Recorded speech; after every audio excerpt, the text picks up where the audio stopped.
In this video, we're going to take a look at a YouTube short from Sean McDowell answering the question, what is progressive Christianity? I'm going to argue that this short video is full of misinformation, if not disinformation. The difference, of course, being disinformation is the intentional spreading of bad information. Misinformation is not intentional. I don't know what Sean McDowell's intentions are, but I think what he says here is just egregiously wrong.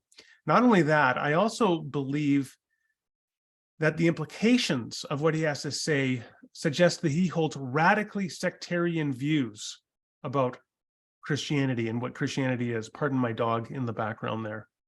All right, so let's take a look at the video and then we'll get started. So what do you think about progressive Christianity? One of the difficulties in answering this is there's so much difference in debate about what progressive Christianity even is. So any answer is probably going to include certain people that would say, I don't qualify for that. So with that caveat as a whole, I would say progressive Christianity is a different faith system than conservative Christianity or evangelicalism. And I would argue the historic Christian church. Okay, let's start by debriefing that. So the first thing Sean McDowell notes is that progressive Christianity as a term is a somewhat nebulous term.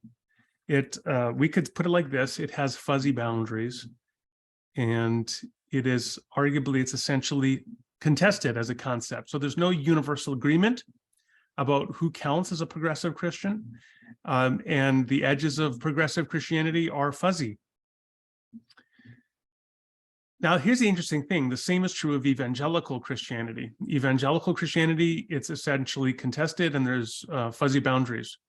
For example, do you have to believe in biblical inerrancy to be an evangelical Christian? Do you have to deny that God might have created through evolution? Do you have to believe the earth is young?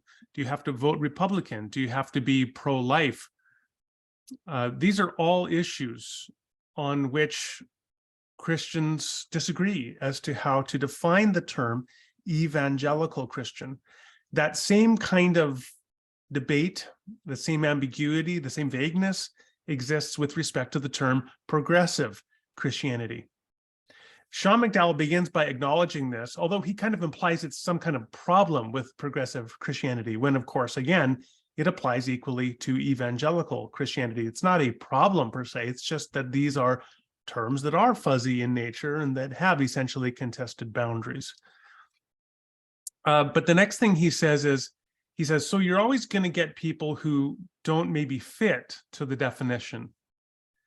And then he says, but with that caveat, here's what I think. Now, note how he has done that. He said, okay, so what he's essentially acknowledging, if you listen closely, is he's acknowledging that a person can always give counterexamples to the claim he is about to make. But he tries to suggest that those counterexamples don't really matter. They won't falsify his claims about progressive Christianity because he's acknowledged that we can expect to find counterexamples because the nature of progressive Christianity is contested.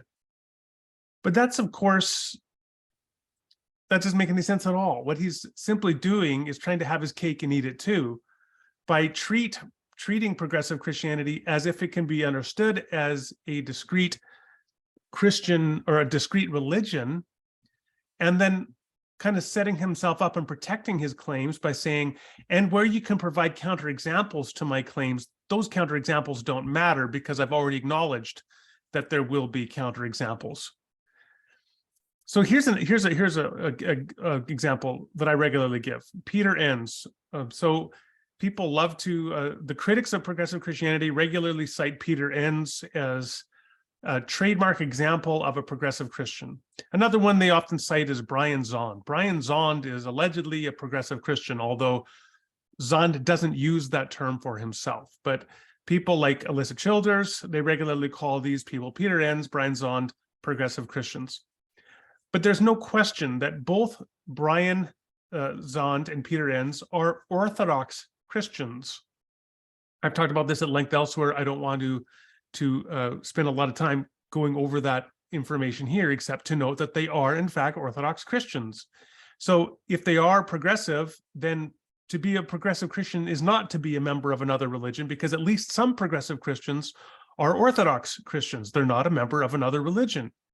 What Sean McDowell would want to say, presumably here, is, well, we can expect there to be counterexamples that people will give because there's always debate. The point, however, is that, yes, there is always debate because the term progressive Christianity does not refer to a distinct religion. So these are counterexamples that falsify your claims. He tries to set it up so that he can render his claims about progressive Christianity unfalsifiable.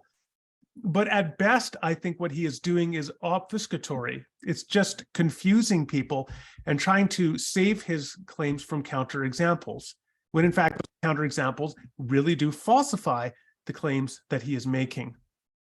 Okay, let's listen to some more.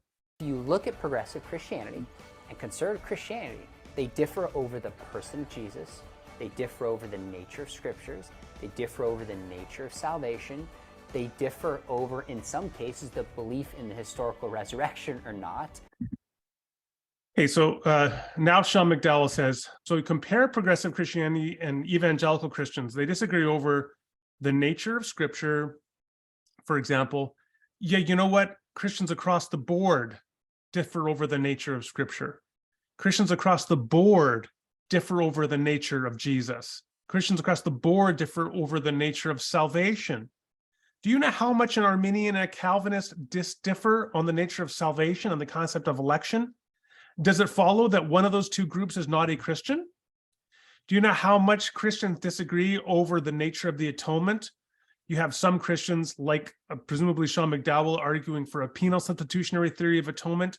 Other Christians reject that and they argue for a ransom theory of atonement, or for an exemplar theory of atonement, or for a Girardian theory of atonement, or for a recapitulation theory of atonement, or for a governmental theory of atonement, or for an Anselmian theory of atonement, or they don't accept any theory of atonement, maybe a kaleidoscopic theory or a healing theory. There are endless theories and models of atonement, and they're all very different from one another. Does it follow that all of these people are adherents to different faiths, different religions? You could say the same thing about the nature of scripture. Now, Sean McDowell holds, I think, to some sort of biblical inerrancy view, very popular among conservative evangelicals, not widely held among people who are not conservative evangelicals. So does that mean all those people are of a different religion than Sean McDowell? The hermeneutical question, I mentioned earlier the interpretation, for example, of Genesis 1 and 2. Some Christians are young earth creationists, some are old earth creationists, some are theistic evolutionists or evolutionary creationists. Does it follow that they are all members of different religions? See, what Sean McDowell is doing here is he's assuming without argument that the mere existence of difference between a progressive Christian and an evangelical Christian is sufficient to constitute a different religion between those two different groups. But of course, that doesn't follow unless you've established it as so, because obviously Arminians and Calvinists are not different religions. Catholics and Protestants are not different religions, despite what some fundamentalists may think, and on down the line, right? There's enormous diversity within the Christian tradition.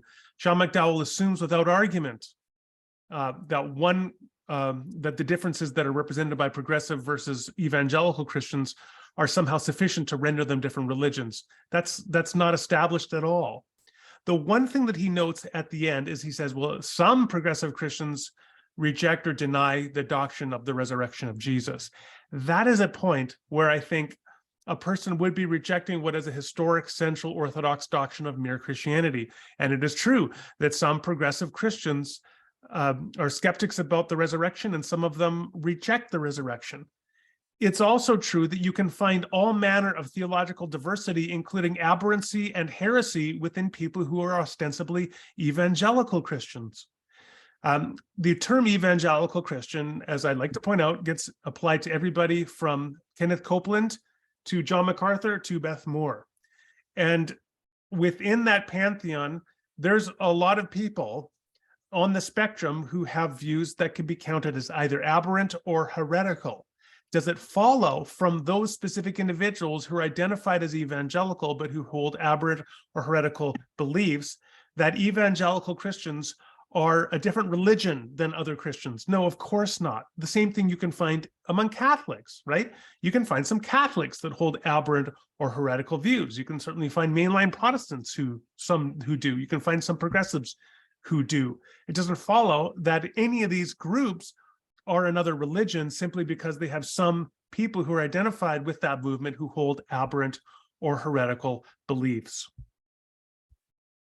Okay, let's finish up this little YouTube short. And as a whole, I think progressive Christianity and conservative Christianity are actually two distinct faiths. So what do you think? Okay, so that's his conclusion. Progressive Christianity and conservative evangelical Christianity are two different faiths. Now, here's where I want to point out that the implications of this little video of misinformation or disinformation has radically sectarian implications. Sean McDowell here implies, or he identifies what he calls conservative evangelical Christianity with historic Christianity. So to be merely Christian, a historic Christian throughout history, is to hold the same set of beliefs that are held by conservative evangelical American Christians. So that if you don't hold the set of beliefs about things like the nature of Scripture, including like the Chicago Statement on biblical inerrancy, perhaps, or if you don't hold to their view of hell as eternal conscious torment, or the penal substitutionary atonement, or if you don't reject evolution and hold to a young or old earth creationism, if you differ with the conservative evangelical in any respect, you've rejected historic Christianity, and thus you are not a Christian. By that implication, Sean McDowell is a Christian, but vast tracts of Protestant, Catholic, and Orthodox Christianity are not. It's not just progressive Christians that he's now defined out of existence.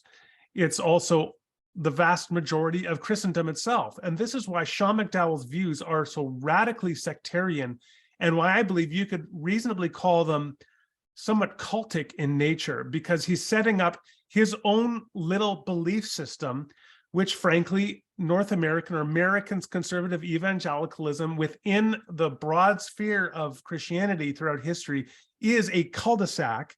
It's a little schismatic sliver of the wider pie of Christianity. Yet if he equates that with Christianity itself, he's adopted a radically sectarian view and a quasi-cultic view as a result.